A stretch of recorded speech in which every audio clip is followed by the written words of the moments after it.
Hello and welcome to my channel. I'm Siobhan and today's topic is radical acceptance. I'm going to be talking about what it is, why it's good and how to do it.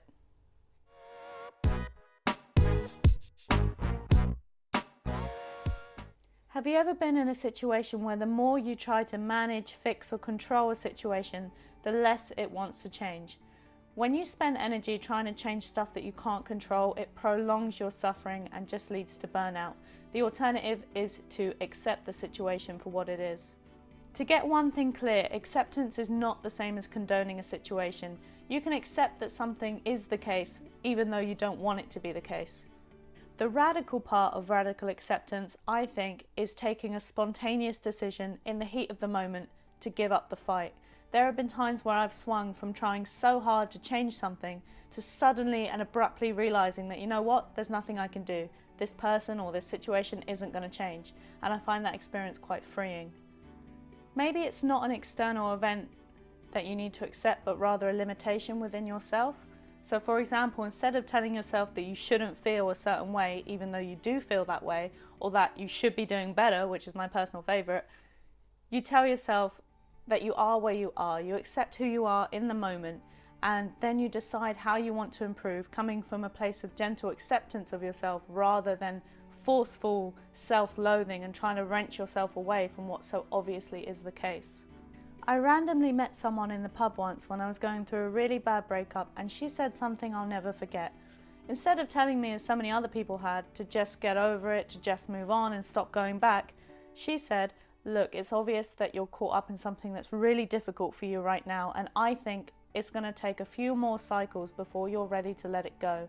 You're not ready yet, and you might not be ready today, tomorrow, next week, next month, but sooner or later you'll be done fighting it. Until then, do what you got to do."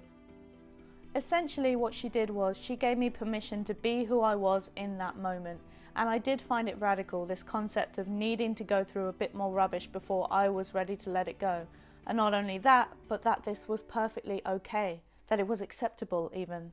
I don't think it's coincidence that shortly after that conversation I did reach a level of acceptance about my situation, which then resolved itself accordingly. One of my favourite sayings of all time is, "What you resist, persists." By learning to recognise what is the case, learning to recognise what you can't control, and without judgment choosing to accept it for what it is, you're going to free up so much mental space that you can then spend deciding on what your response will be instead of just arguing with the facts. Here's how you do it. First, decide what you would ideally want from this situation. Then ask yourself, is it within my power, within my emotional resources and scope of influence at this point in time to make this thing happen? If not, then it's time for acceptance.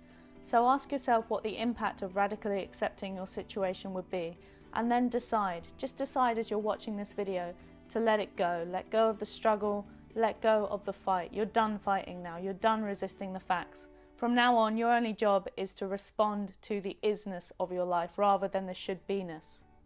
Things have happened which were bad and which you will never need to condone. You're not obliged to forgive them if you don't want to. You can accept the past without approving of it.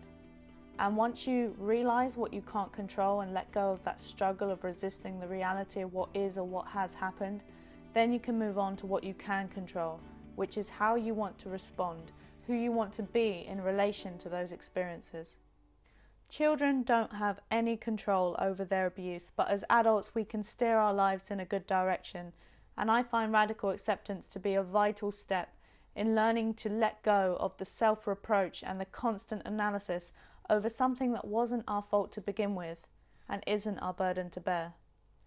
Thank you for watching to the end of this video. I'd love to hear your thoughts on radical acceptance and how it's helped you to get through difficult situations.